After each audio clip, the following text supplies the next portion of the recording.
Okay, well, my name is Johan, and that's my wife Smita. She has the website actually, she runs all that side of the show.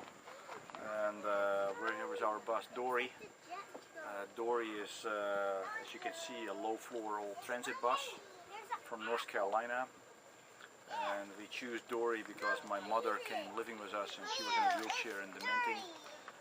And as you know, maybe the movie Nemo was the fish Dory in there who is blue and has some memory losses as well, so we thought this was our Dory to make that link to my mom basically. In the meantime, my mom has after a year living with us, has moved on, and so we have this bus and we decided to convert it a little further and make it our travel rig. So come in. Okay. I really like the length of this one actually. Sorry, puppy. Oh, what's your website name? Oh, you have to ask Smita. Smita, what's the... It's a blog. It's elfhut.blogspot.com. Elfhart. Elfhut. Elf. Elfhart. Hut. H-U-T. Hut. Elfhut.blogspot.com. That's right. Okay, cool. I might have you write it down. That's good. That comes because our other bus is called Elfie. Ah. And so that's where that, and then we have some contraption, it's called Elf Hut. Come on, kiddo. I know you're guarding right now. I like it. Wow. Yeah, So, the transit buses are slightly complicated. Well, this looks like your solar, so that doesn't look that complicated. Yeah, no, that is... Did you paint that? No, they put some special, I think, more paint on it to kind of be sure that nobody would mess with it and that it was an electrical point. So the ground system of this bus, since it's aluminum, is completely separated from the chassis. Oh. Not that there's not a link, but it's kind of not a power carrying link, so to avoid corrosion, I think that's the essential part of it. Okay. So I mean, it's all very well thought out, essentially. And then you see there in the beginning there, that's the bolts, which is one of the bolts which hold our solar system on top. Nice. So we have four groups of solar here and 4 different chargers. This one technically should have 2 more panels on it, that's why it's a 20 amp version, the other one's all 15 amp versions. Okay, and you just parallel them out and they can run parallel? And they run in parallel, each on different panels, so each have their own set of panels. So do they communicate with each other, or you just let them go? I communicate with them with one readout. The readout is over here, 28.2 right now. And then I can communicate with each one by switch box. So this is my group 3 right now. If I press group 2, this thing takes a while to reset itself. And I guess 28.6, it's probably figured that the battery is full enough to not do anything at this point. I get my overall battery thing. So I'm still, okay, you can see it popped in now 3.8 amp. And my overall battery is charging with 6.4 amp. That's not completely true, that's what goes in the battery. Because I'm pulling about 1.5 amp out over here and 1.5 amp out over here. These things, they run. And it's a 24 volt system? It's a 24 volt system, that's right. Is the battery bus itself 24 volts? Yeah, so actually since we have very little space in this bus, well, I mean, for technical stuff, because most people hang it under the bus, so we can't really do that. Yeah. So that means that my starter battery and my house battery is the same. Oh. So I have to be, that's kind of unusual. Yeah. And so that's why I have to be a little bit more careful with what I actually do. And, yes.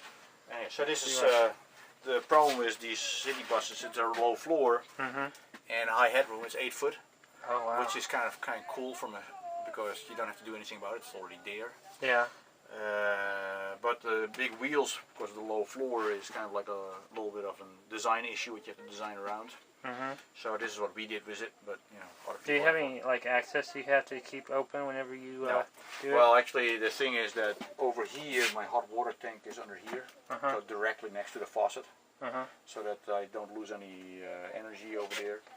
And there's a piano hinge in the back, so I can lift this up. Oh, cool. Normally, as you see, I have to still seal this up and prevent things like that from happening. Everyone's still in the works. But you know, there's no end to the amount of improvements you can make. That's for sure. So the bus is relatively well insulated already, although it is aluminum. So whatever is not insulated is a complication. Yeah.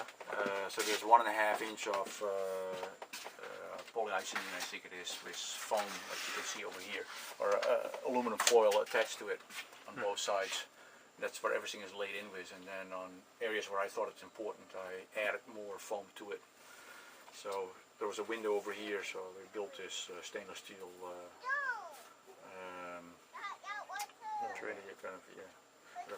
so induction cooktops work with solar and bus? Oh yeah, so fine, that works fine, yeah. About how much solar do you got on the roof? At this moment we have, well, let me see, how much do I have?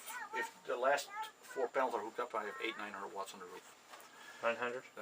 That's what it should be, yeah. Okay. Which is, I would like to upgrade that, but I really feel like I want to recycle my panels. My panels are 20 years old. Right, yeah. And so I have only 60 watts, so the 900 watts is already for the actual output what I can maximum get from these panels. Okay, so the panels are actually rated higher, but you're only getting about 900 watts.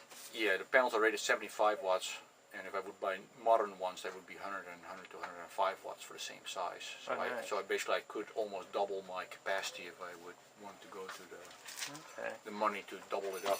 But then I also need to upgrade my my inverters technically, or my charge controllers. We have floor heat in this bus. Since we had all the headspace, so it was no problem to. So we put 2-inch foam on the floor, then put PEX tubing with aluminum spreaders in there, and do that. We have a microwave. Oh, nice. Simple style without a clock, so that you don't have to, if the power goes down, that means if I turn the inverter off, that I have to reset the clock. So it's one of the old style mechanical things, and we have the same for a toaster oven essentially, which is built under there. Oh, okay. What kind of batteries do you have in here? There's 2 AD batteries in there. So 12 volt AD, there's the really big one, the industrial. Oh, okay. Units, so they're huge essentially. Are they lead acid or? Yeah, lead acid. Yeah. Okay. And I want to upgrade that to lithium at some moment in time, but there are some complications here. It's a 24 volt system, but it's also a 12 volt system, so it's 12 and 24. So, sorry. Yeah, what's the capacity of your batteries? As far as I know, they're 200 amp hours. Each? Each, yeah. Is that usable capacity or is that their rated capacity? That's their rated capacity, so half. So they're about 200 amp hours. Does induction? Right. Yeah. So yeah, and then of course when they were new. And of course that's 200 amp hours at 24 volts. So it's yes, actually, that's right. That's right. Yeah. So it's not bad.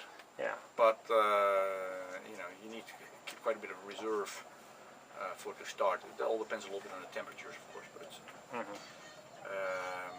This fridge is one of these, since we were talking about that before, is one of those 24 volt fridges. And it's just cool, you can see that it's on whatever level it is. Do you have a freezer in it or is it just fridge? This is fridge and then that's our freezer. Okay, and that's another one. And what's the brand name on this one? This is, oh man, Domatic, that's it. Domatic? Yeah, that's right. And this is some specialty toy. Because this is originally a medical device. Yeah. EnviroCooler, it runs with a Stirling motor in it, Stirling engine, linear Stirling engine in a cooling mode. So basically a Stirling is a reversible process. You can heat it and it gives you shaft power on the outside, or you can drive the shaft and it gets cold and hot. Oh, cool. So it's kind of I like that, you know, the representative. I'm gonna have to look that up later. But you said you got a couple of them on a good deal. Yep. So. It'd be really expensive otherwise. So, and we save quite a bit of energy because this is all additional insulation around here, and on the bottom only the back side is left open, basically. Okay, so you got extra insulation, and the back is where the heat dissipates. Yeah. So you can see there's this much insulation essentially, so 4-inch basically. Nice. Roughly goes for. So that's this is an old thing what I retrofitted with 2 computer fans. 48 volt computer fans in series, so not to make too much noise. Oh, good. And as you can see, my completely UL listed switch at this moment is here. So that's what it does, and that's how it sucks the humidity out. As long as it's not in the higher DC voltage, you don't have to worry. That that is kind of, well, of course we don't have any storage, so we made this in here, which used the handrails basically, and just have milk crates on here. Which are covered up to make it look a little more homey. water tank is under the couch. Here is where my mom used to sleep, because it's a fold-out bed basically. Yeah. It's a 40-gallon tank, and then a pump with an expansion thing in there, which keeps the water system pressurized. How much water do you carry? 40 gallons. 40 gallons? Do you have 40 gallons gray too? Or We don't have gray. okay. So we kind of, we use very, very little water. And so whatever we use, we let it go. But the 40 gallons should last us for, I think, at least for 2 or 3 weeks. Okay, well, that's pretty good. So that's an,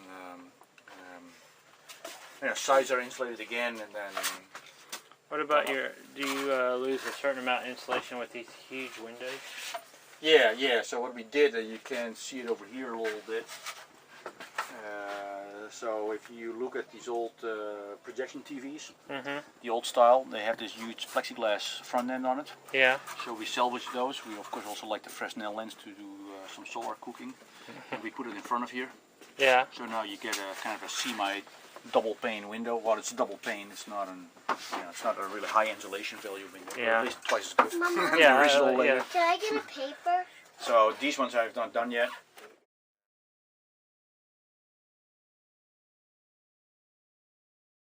Thanks for watching. Don't forget to subscribe.